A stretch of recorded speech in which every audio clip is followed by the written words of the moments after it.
So my number one film that shaped my love of film is A Clockwork Orange from 1971. This is a film directed and co-written by Stanley Kubrick, starring Malcolm McDowell, Patrick McGee, Michael Bates, and David Prowse. IMDb plot summary. In the future, a sadistic gang leader is imprisoned and volunteers for a conduct aversion experiment, but it doesn't go as planned. So this film for me, I've already included another Kubrick film, 2001, when we did our first episode. And that probably either 2001 or Doctor Strangelove, I think, were the Kubrick films I probably saw the first time. Like the first film of his were probably one of those two, because I saw it very young. Like my dad was like, you got to watch these movies. And I watched Hmm. them. But this was the film that I saw when I was a little older. I was a teenager. And it just immediately I was like, oh my God. Like this for a while was my favorite film of all time.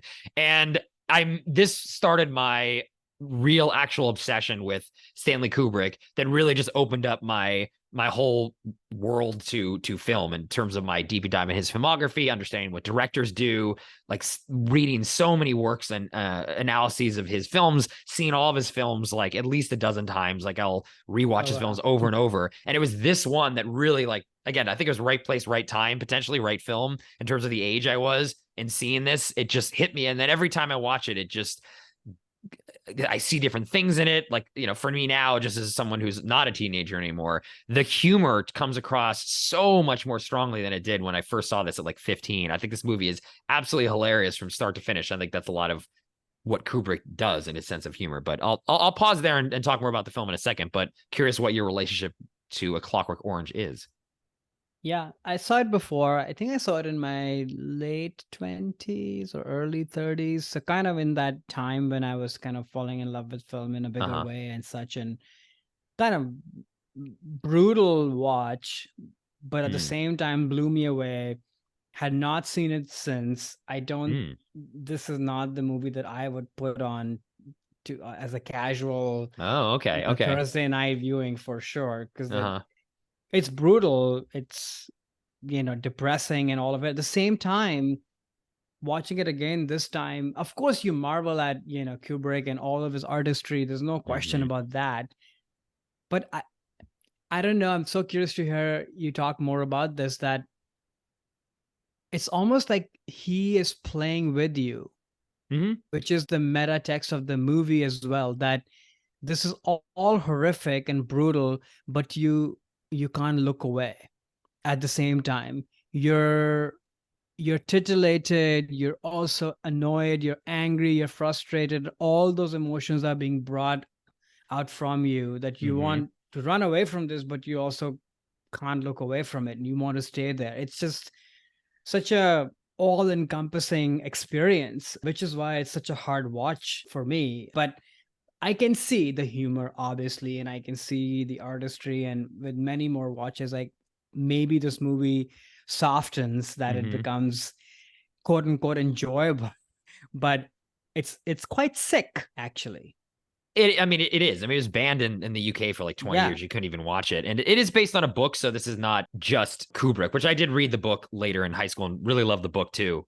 But yeah, I mean, that's where when I first saw it, I think again, as a teenager, the shock value attracted me to it. Cause like as a 14-year-old guy, you want Hmm. to kind of get shocked and like, oh my God, they're putting this on screen. There's so much sexual violence and nudity and what's I was like, there's an allure to that, I think, as a teenager for Hmm. sure. And that I think is a big reason why I became immediately like drawn to this, like this, because it feels again something like you shouldn't really be watching because there are Right. so many very difficult things in the film that is treated not as it's sort of just there. Like you see a woman being sexually assaulted in like the first 10 minutes and and the film doesn't judge it. There's not like oh, this is terrible, look how horrible this is. It's just like, oh yeah, this is happening and this is the world.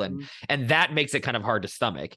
Hmm. And over time, again, it's like the humor for me comes across so much more now where I do find enjoyment. I mean, the shock value is worn off for me. I mean, yeah, I've seen it I don't know, 15, 20 times over the course of my life at least. And it's, again, the older I get, the more I sort of look at all of Kubrick's films now as comedies. He finds these weird sort of dark humor in so many different things. I mean, even the juxtaposition in that scene I just mentioned, where there is the sexual assault, a gang is basically like assaulting this woman in a theater, and the shot starts with a picture, or the camera's on the ceiling. It's this very ornate, beautiful, like Renaissance kind of painting, and there's classical music playing, and the camera just pulls down, or pans down, and now there's like a sexual assault happening on screen. And the juxtaposition between that high art, both on the soundtrack and in the with the background of that theater that they're assaulting her in, against the violence, I find that funny somehow. Like the little angels are sort of like watching down and looking at that. Like I don't know. I just that is funny. There's obviously like things that are definitely meant humor when he's checking into the prison, and there's got that super British guy being like, you sign here and do this and like take this off and do this, and it's all like following rules, and I find that hilarious too. But and actually even the conceit of the film, and even though it is very a dark subject matter in the sense of what he ends up doing is going to the scientists are trying to really deprogram him from violence. And I don't know, there's something about that just comes across as funny to me in terms of what they got his eyes like pulled open. And yeah, there's a horrific aspect to it too, obviously, when he's forced to watch all these violent images as they're giving him these drugs, so that when he sees violence or thinks about sex or violence, he gets sick. They're trying to deprogram him. I don't know, something about that is just like silly. And actually too, I think another message of this film that I find fascinating is it is a triumph of the human spirit in a way, but through violence and sex, in the sense of they're trying to remove these feelings from him, but they can't in the end. And it's like, science is trying to remove human nature. And normally you might think human nature in a film or a story or a book or something would be like all these good things about being human, like love and, compassion. But this is, he's a teenager and he's a guy. So it's like sex and violence is what his human nature is. And they try to get it out of him, but they can't. And in the end, they reverse the treatment. And now like he's all the sympathies of the nation are like, oh, it's so bad what we did this kid. And the very last line of the movie is like, yeah, I was cured all right, as he's having these visions of him like with a woman in this field. So I don't know. There's something about that is, again, it's like normally you would think love would be what the human condition that we're trying to save, but actually it's sex and violence. And I find that funny in a way too, because that is part of what it is to be human. Like we have these violent desires and these sexual desires and these love desires and all these things. And the fact that, again, I'm not crediting Kubrick for this because this came from the book, but using that, I don't know. I just find maybe it's a dark humor or something, or the irony of that is funny to me. Like, yeah, he's cured, quote unquote, back to what, the normal crazy teenager that he was. I just find that funny. I don't know. It's funny to me. I get the dark humor part. I wouldn't call it funny because it's quite disturbing across the board. Yeah. And maybe you have been deprogrammed now by watching this movie like a billion times. I mean, I said that. Perhaps. Yeah. No. I understand if you've only seen it twice, or it was, listeners have maybe only seen it once, or you haven't seen it, now you're going to watch it. I think the first time does hit different because it is something, even now, like this movie came out 40 years ago, 50 years ago, and it still is like, whoa, like they put this on screen. Like the main character commits multiple rapes in the first 20 minutes, and you're following him and have sympathy for him throughout this film. And it's brutal, but it's complicated for sure. Like you're totally right. Like these desires and these are all part of humanity for sure. Yeah, there's something about the triumph of this human spirit, but I guess funny could be one way to look at it, but to me, it's also kind of sad in a way that our vices and the things that are bad in us, no matter what you try to do, it's so hard to overcome them. Mm-hmm. So tomorrow, this guy's going to go out and just commit more atrocities and assaults and wreak havoc on society and such, and in some ways that making that laughable or funny is also not right, but at the same time it's also kind of true in a way, because these things are all in us. And this is why I guess the slightly futuristic setting of the movie, even though it all feels like very 60s, and I mean, the movie sort of feels timeless in that sense because of Yes. where it's set. It could be any time, anywhere, it doesn't Hmm. matter. But it's still removed enough that it feels a little bit unreal, which helps, I think, to kind of stomach the gross reality of and the ugliness of the human spirit, I Hmm. suppose.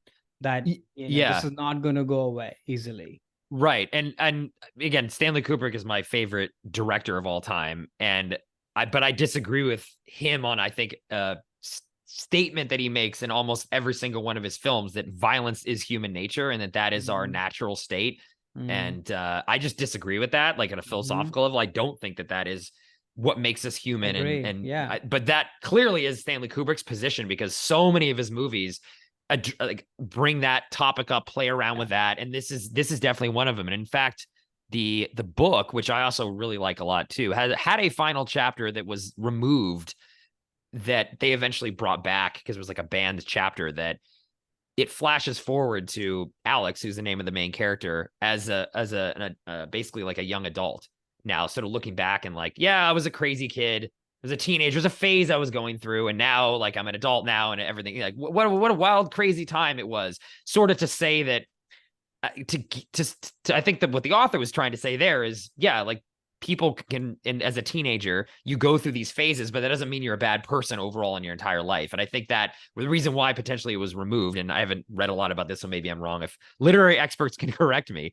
but it's almost like a excusing essentially like what he Mhm. was doing in that film, that he's actually not a bad guy. It's just part of being human is play around with sex and violence sometimes in certain parts of your life, especially as a teenager, and then eventually you kind of grow out of it. And this was a chapter I think that was banned because of it. Sort of again is maybe even more excusing what he did. And again, the chapter was not around when Kubrick made the film, so he ended it with Right. Alex just going back to his his normal, at least the desires he had were back to normal. But yeah, it's obviously playing around with a lot of very interesting concepts and things about what it means to be human, which is another reason why, again, I think this movie talks about a lot of different things, and that is one that I find interesting, and another reason why I come back to this film a lot. Yeah. And the other thing I noticed in this watch was in the scenes when he's, basically traumatizing the world around him, his friends and everybody really. He seems such a grown up in that Mm-hmm. white outfit, but then when Yeah. you see him otherwise, he's kind of a kid, which Mm-hmm. is so kind of jarring to realize that, oh, this all the horrible things this person is doing, like you're just a child Yeah. that you're doing all of this, which is as like another layer of horror. This is not a grown person, which Mm-mm. once again kind of underlines maybe what you just said about Kubrick, is that he believes that if violence and bad things is sort of who we are as humanity, there's no age to that. You can Right. start pretty early, Mm-hmm. basically, doing horrible things. Oh my gosh. Yeah, and, Yeah. and removing those desires, which is what they put him through in this film, is It's not actually going to happen. anti-human. It was anti-human too. Like you're ruining the human condition by preventing Alex Yeah. from thinking and having these, violent and sexual desires, which, is also, I think, a very important message of the film too, that Priest is mentioning to him when he's in prison, that, goodness and being good is a choice you make. If you Right. force somebody to be good by, again, the Clockwork Orange sort of means like mechanical and organic matter Right. put together, right? So you're taking away that choice, and that choice makes us human. You Yeah. choose, like I choose not to be violent. Yeah. And if I was forced to not be violent, then that's the It's different going to thing. have the opposite impact, which we Right. see. Exactly. And I think that message, I like that message of the film, that, yeah, goodness is a choice, and you want people to make the right choice, but you can't take that choice away from them, because then they're not human anymore. I do believe in that. I think Yeah. that is true. And I like that scene that he has with that priest. Yeah. But yeah, just I still love this film. I love the score. I love all the Beethoven, the synth Beethoven. I think Wendy Carlos did a fantastic job. I listened to the score a lot, even Hmm. though it plays during very horrible things that are going on the screen. But I also love that juxtaposition, which is another message of the movie too, which is that this kid who is so awful and doing such horrible things, he loves Beethoven. Right. So it's sort of, again, saying, oh, just because it's this high art and classical music doesn't mean that horrible people can't love it. Absolutely right. It And means in some nothing. ways, like this movie is in our current culture of cancel culture and where there's judgment on everything that somebody does. Like this movie is basically like a slap in the face. Yeah. It's an assault to Mm-hmm. sort of all of that, kind of just saying that this is how humanity is. It's Mm-hmm. all its in all its ugliness and some glory, Yeah. maybe Yeah. sprinkled here and there, Yeah. and have at it. From that point of view, like it's still it was and will always be daring, because it's just, and that's what I said in the beginning, that you want to look away from this, but you can't look away because Mm-hmm. it sort of teases out the ugliness that we all have in us, Yeah. to varying degree, and it sort of rips that apart and puts it on screen. And I think that's also what the film's playing with too, in the sense of you again are enjoying watching something that's terrible. So are you somehow You're complicit in something? culpable, Like you're culpable. exactly. You have Yeah, those desires, even though you're not yeah. acting on them, you still like watching this on screen. So what do you think about that audience? Like I think This there's is why that I said layer it's to it very too. sick.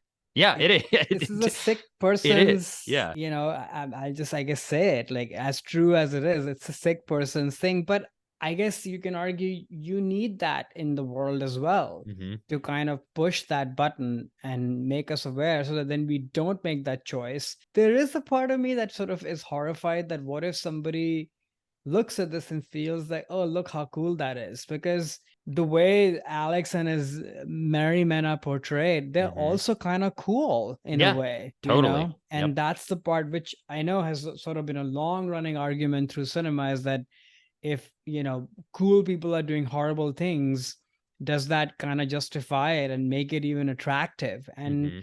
which I guess is another dimension to the movie, that you have to wrestle with that and make that choice.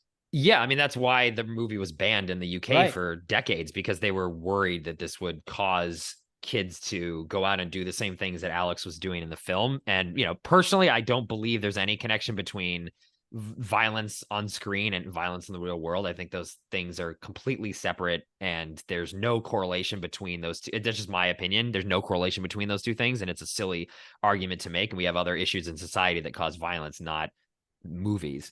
But that this movie obviously is about that too, right? Like Mhm. it is, because it is portraying. I mean, people dress up as the Droogs, which is a gang's name for Halloween. Like it's a popular Halloween costume. It's an aesthetic that, especially as a teenager, again, this feels like something you're not supposed to watch. So there's a phase that I know a lot of people sort of go through, where like they watch this movie when they're like 14 or 15 and like, oh, it's so cool, they love it. Obviously they're not going out there and then committing acts of violence, but it is like a tantalizing thing, because you shouldn't like this, but you do. And it's like, then you have to kind of wrestle with that.